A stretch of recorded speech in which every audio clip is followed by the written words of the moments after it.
Hello everyone, welcome back to my channel. Today I'm going to discuss another case among those top 5 diagnoses that you shouldn't miss when you're on call. No matter if you're a junior resident or radiologist, just remember that this is one of the most common cases that you're going to see almost every other night, if it's not every night. And we have to know what type of important things we need to put in our dictation, and how can we help the neurosurgery and other ordering physicians.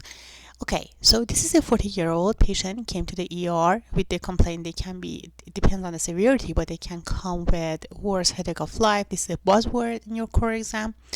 Or they can present with altered mental status or syncope, like this patient that just they found altered and then the patient brought to the ER. So the first thing, as I told you, just remember that everything in neuroradiology should be interpreted in the context of age. So this is a 40-year-old, and then when we look at this non-contrast head CT, we already see from the top, when we start looking at this brain, we see that there's a lot of edema, and then you see the all suci are effaced. When you go more down, you see that, okay, I'm going to start seeing some hyperdensities along the suci bilaterally, porphyrin region, and then bilateral cerebral suci. When we go down, we are going to see more hemorrhage about the sylvian fissures bilaterally, in the basal cisterns, in the MCA cisterns, and go all the way down premesencephalic cistern. And then you see some redistribution of this hemorrhage into the fourth ventricle. So this patient has diffuse bilateral subarachnoid hemorrhage, extensive, with redistribution to the ventricles. And if you look at the ventricular caliber for the 40-year-old, this is just not normal. It's a little bit dilated. Specifically, if you look at the temporal horns and occipital horns, you see that they dilated ventricles with some interventricular hemorrhage.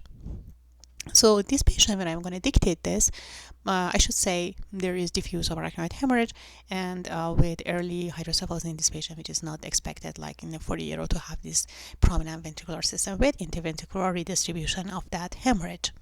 Okay, so now, why this patient has hemorrhage? That's the most important thing that we need to answer. So the most common cause for subarachnoid hemorrhage is trauma, but we know that this patient was not traumatic, so we know that this is not a traumatic injury. So the second most common, when there is no trauma, is going to be aneurysm rupture.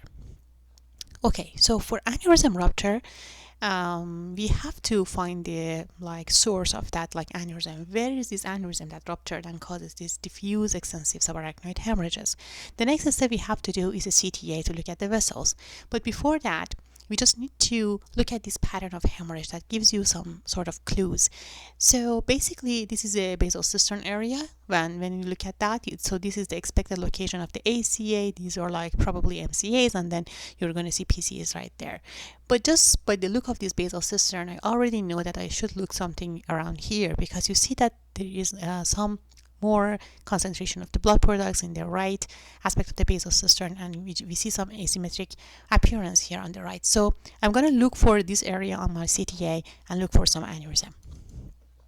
Okay, so this is another look on that non-contrast head CT, and you see this distribution of hemorrhage on the sagittal sequence is everywhere in the basal cistern, in the premesencephalic cistern, and I just wanted to show you on the sagittal that how these suci are effaced at the vertex at convexities, and also at current time we don't have any herniation, we don't have any cerebral herniation. So when we talk about findings, we have to say what is a finding, what are the complications, and what is the next step. In this case, the next step is finding the aneurysm.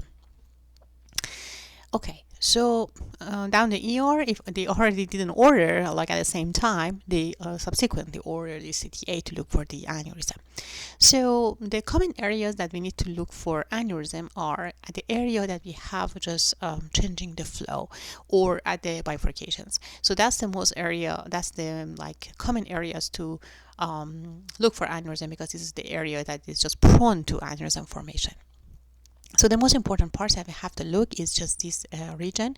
Just want to make this a little bit larger that you guys see. This is the, you know, that this is the A1 segment, this is the A2, and this is the ACOM, or anterior communicating artery. This is one of the common sites that we look for aneurysm at this branch point. And this is the MCA, so this is a common vessel that you look for.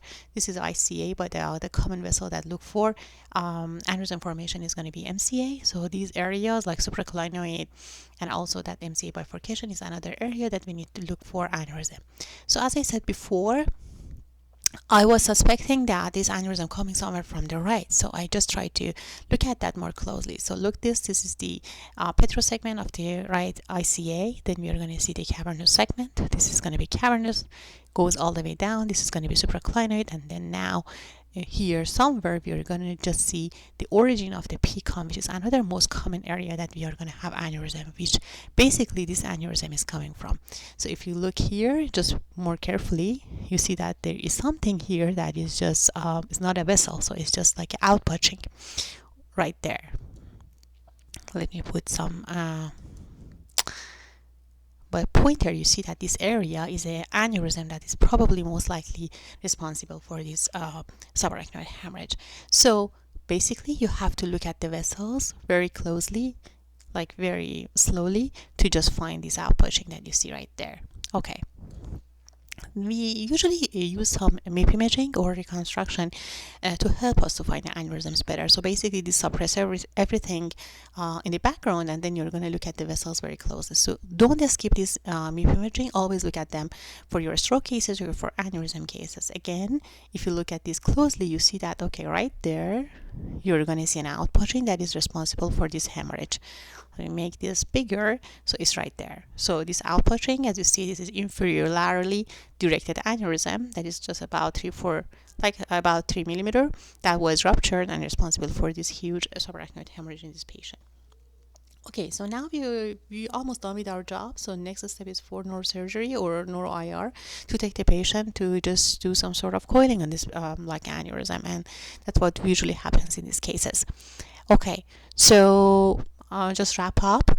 We need to look for like subarachnoid hemorrhage, and then when we need to look for complications, what will happen in this subarachnoid hemorrhage is we are going to have some hydrocephalus, and then next we are going to look for aneurysm, that the responsible victim responsible for all these injuries.